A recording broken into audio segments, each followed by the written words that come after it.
Once upon a time there was a sweet little girl. Her grandmother spoiled her very much.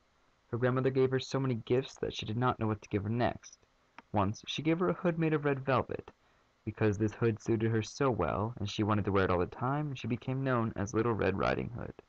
One day her mother said to her, "Come, Little Red Riding Hood, here's a piece of cake and a bottle of wine. We are going to take them to your grandmother. She is sick and weak, and they will do her well." Like, seriously, Mother? I'm 15 years old now, and I can't even walk to grandmother's house without being treated like a baby? Can I go and give grandmother her cake and wine by myself? Absolutely not. There are plenty of dangers in the woods on the way to grandmother's house. I must accompany you. Please, Mother, we have traveled on the path to grandmother's house plenty of times, and nothing has ever happened to us. Fine. You may go to grandmother's house by yourself. Please be careful. Mind your manners and give her my greetings. Behave yourself on the way and do not leave the path, or you might fall down and break the glass, and then there will be nothing for your sick grandmother. Little Red Riding Hood promised to obey her mother. Okay, whatever, Mother.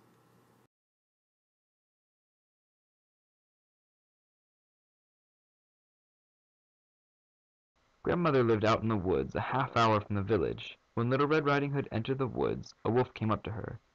She did not know what a wicked animal he was, and so she was not afraid of him. Good day to you, Little Red Riding Hood. Thank you, Wolf. Where are you going so early, Little Red Riding Hood? Like, to grandmother's? And what are you carrying under your apron? Grandmother is sick and weak, and I am taking her some cake and wine. My mother baked yesterday, and they should give her strength. Little Red Riding Hood, just where does your grandmother live? Her house is a good quarter-hour from here in the woods, under the 3 large oak trees. There's a hedge of hazel bushes there. You must know the place. The wolf thought to himself. Now, there is a tasty bite for me. Just how are you going to catch her? Then he said, Listen, Little Red Riding Hood. Haven't you seen the beautiful flowers that are blossoming in the woods? Why don't you go and take a look? And I don't believe you can hear how beautifully the birds are singing. You are walking along as though you were on your way to school in the village. It is very beautiful in the woods. Like, no way. How old do you think I am? I'm not a baby. I don't pick flowers anymore. Oh. Well, I saw a handsome young man out in the woods looking for you. Really? I must go find him. Ha, ha, ha. and she ran off into the woods, looking for the invisible man. Each time she called out for him, she thought she could see him a little way off, and she ran after him, going further and further into the woods. But the wolf ran straight to the grandmother's house and knocked on the door.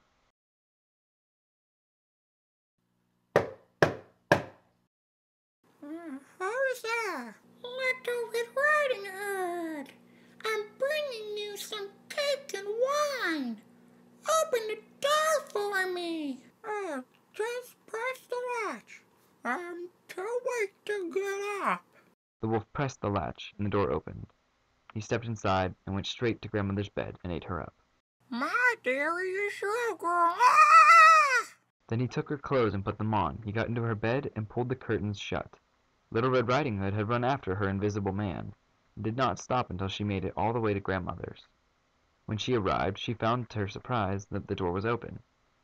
She walked into the parlor, and everything looked so strange that she thought, Oh my!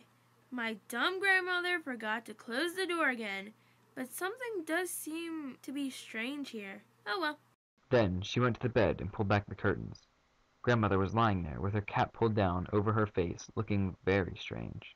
Oh, grandmother, what big ears you have! All the better to hear you with, dearie. Oh, grandmother, what big eyes you have! All the better to see you with. Wait, where are your glasses? Ah, sweetie, I just got LASIK. Oh, grandmother, what big hands you have! All the better to hug you with. Oh, grandmother, what horribly big mouth you have! All the better to eat you with. And with that he jumped up on top of poor Little Red Riding Hood and ate her up.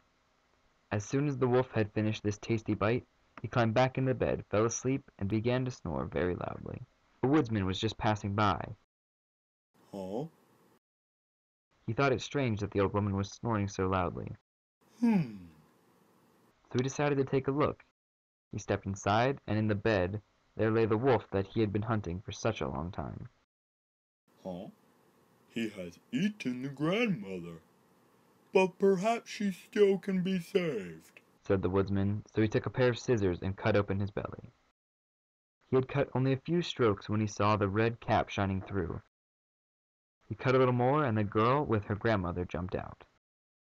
Finally, we have been in there for, ever.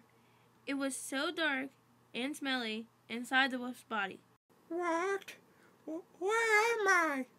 I wasn't finished with my tea. The three of them were very happy. The woodsman took the wolf's pelt, and the grandmother ate the cake and drank the wine that Little Red Riding Hood had brought. Ooh, that hit the spot. Now, I just need to find my way home.